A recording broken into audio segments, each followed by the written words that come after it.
tuzareba amaso.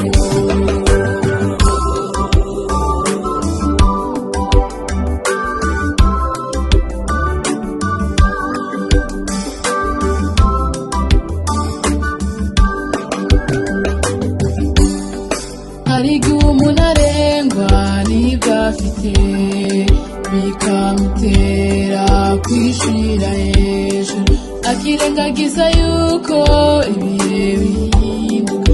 Hariho n'abandi bahera hasi maze bagera hejuru, bakiyibagiza yuko hari aho bavuye. Nyamara umubiri ukakubeshye, ubuzima bukakubeshya, kuko ibyo byombi ntabwo ari ibyawe. Birahinduka bigashira, none mugenzi ndagusabye amaso. Umubiri ukakubeshye, ubuzima bukakubeshya, kuko ibyo byombi ntabwo ari ibyawe. Birahinduka bigashira, none mugenzi ndagusabye amaso.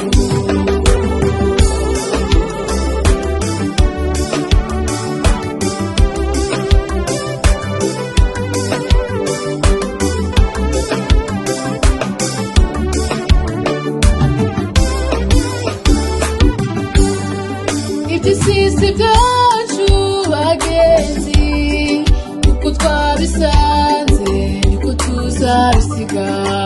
Rero tube maso, dushishoze neza, nyuma tutazahindukwa kandi twaraburiwe.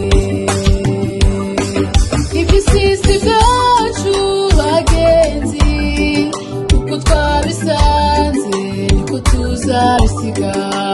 Rero tube maso, dushishoze neza, nyuma tutazahindukwa